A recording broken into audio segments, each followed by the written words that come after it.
Huber in the Morning on 100.7 The Bay. Wow, it is Huber in the Morning, 100.7 The Bay. Time for the radio sensation sweep in the nation. Miles is ready to rock. Are you ready to rock? Well, we're doing it. It's Huber in the Mornings on this day on 100.7 The Bay. It is time for the radio sensation sweep in the nation. Time to take a deep dive into January 26th. Throughout the annals of history. Yeah, I put like a James Hetfield on the end of that for no reason. Yeah, I'm not a fan. We're going to listen to clips. We're going to reminisce. We're going to wherever I may roam down memory lane. Oh, yeah. All the while trying to guess the year. Y'all can play along. 410-584-100.7. Help us guess the year. It's all in a little segment we like to call Brought to you by Bayline X. They're located on Dover Road in Glen Burnie. You can go to BaylineX.com. Bayline X, it's where the professionals go. And here we go. I'm going to pause this because we got to read this story first or it won't make any sense. On this day in a year to be discussed, presidential candidate Bill Clinton appears on the news program 60 Minutes with his wife, Hillary. The Clintons appear on the show to answer allegations that Bill had an affair with a state employee named Jennifer Flowers when he was governor of Arkansas. Bill acknowledges wrongdoing and causing pain in my marriage, but stops short of admitting to the affair. And, man, oh, man. We did some good math last time we had Mr. Clinton in the old on this day. Yep. Let's listen to the clip. It's been quite a week for Arkansas Governor Bill Clinton.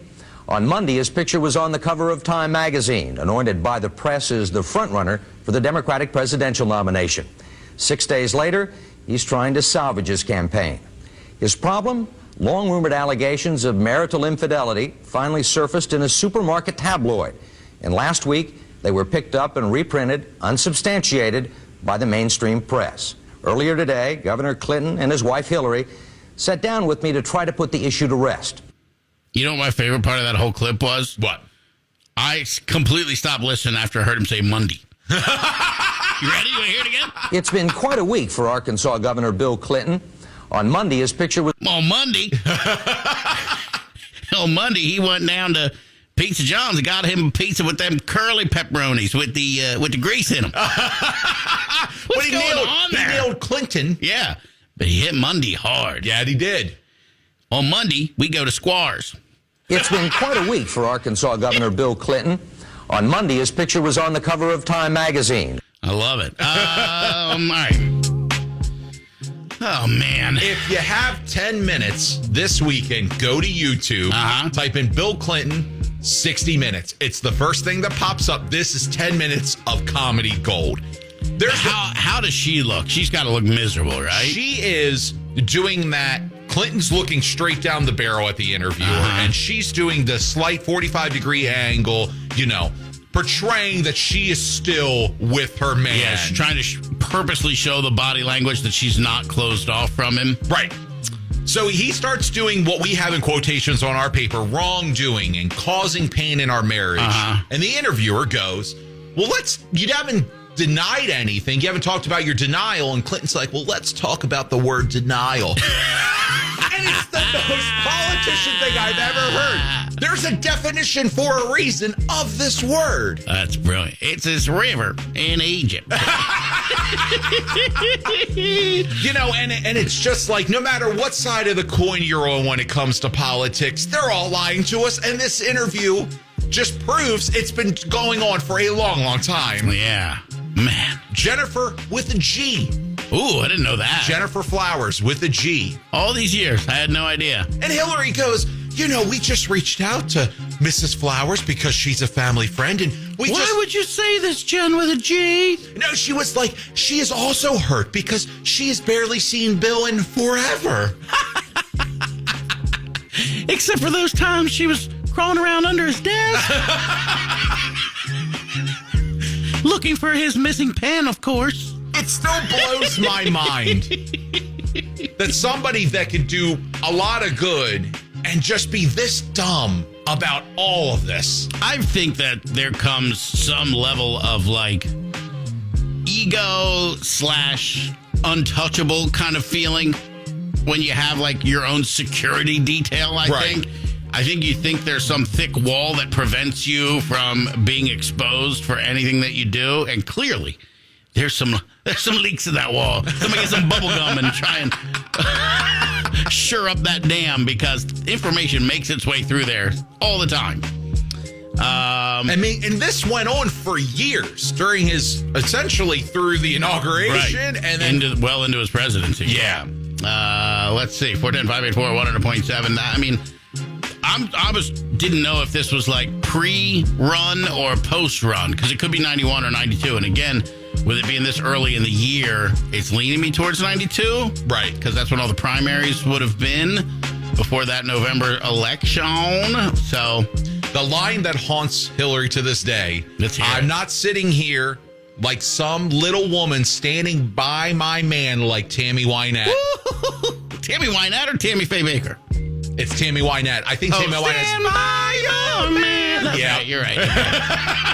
I pulled the quote right. Yeah, no, you did it right. Well, wasn't there a Jim Baker crying because he did the same thing on TV kind of thing? Yeah. This was the first of many. Right. All right, then. I'm going to lock it in. It's a Friday. Gosh, I hope I'm right. Yeah, my Lord! 1992. We're 1 for 1 so far. Correct. That is correct. That is correct. We know it's correct, but I'm curious. Is it a fact?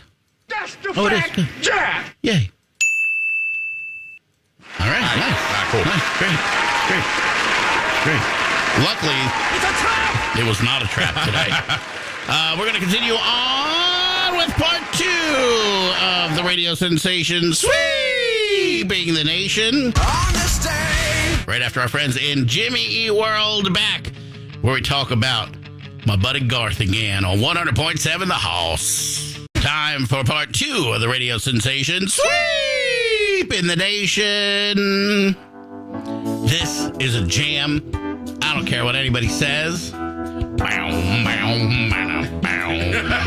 I love this tune, man. I already told my camping out at Macy's for Garth Brooks ticket story before.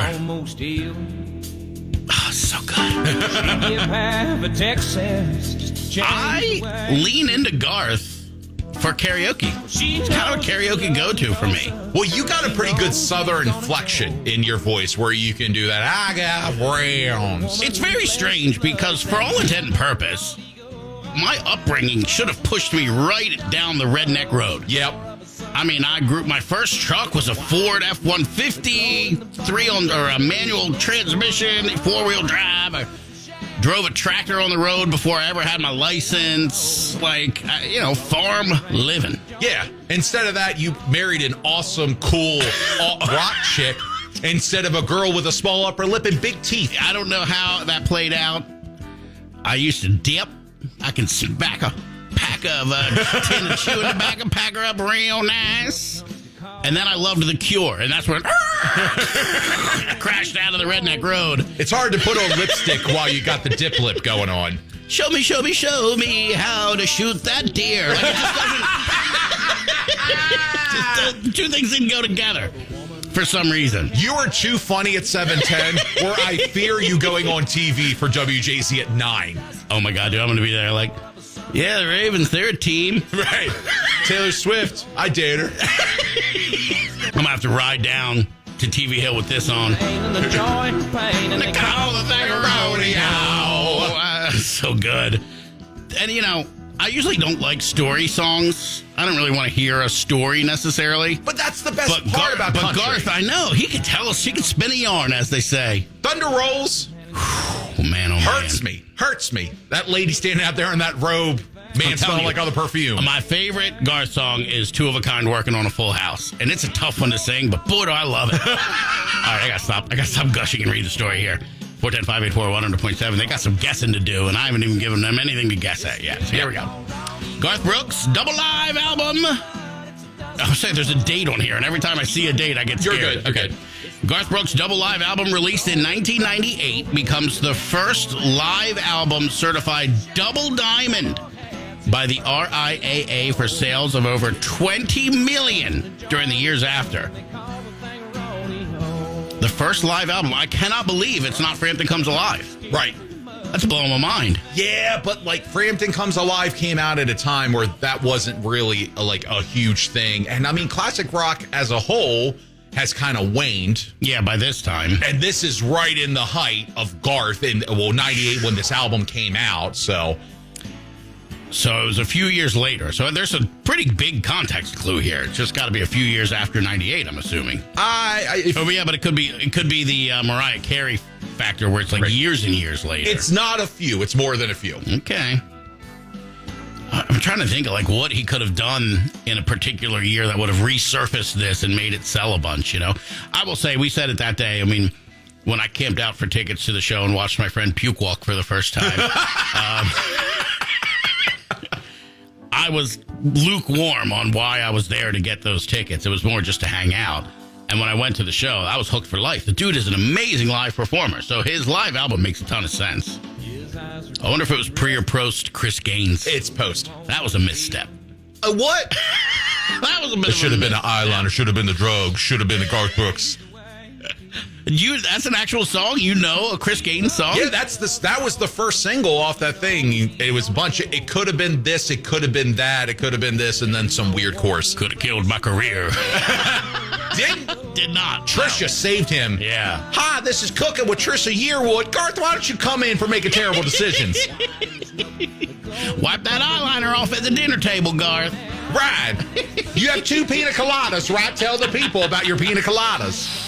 I don't have any guesses here, and I really want Randy for a Friday. Well, let's work it out together. Well, usually you make a made-up word when you talk about years, and I don't believe it exists. I got to get something. It's going to be in the aughts for sure. Okay. I mean, it didn't take more than a decade to get this done for old Garther. I don't think so. And he did do a big TV special and stuff. I don't know, man. Did he do some Vegas residency? 410-584-100.7. Okay, we're getting some numbers in now. I got to assume these are Googled, but I don't care. Why would anybody know this? Because this year that I'm seeing like now 3 times on the screen doesn't make any sense to me.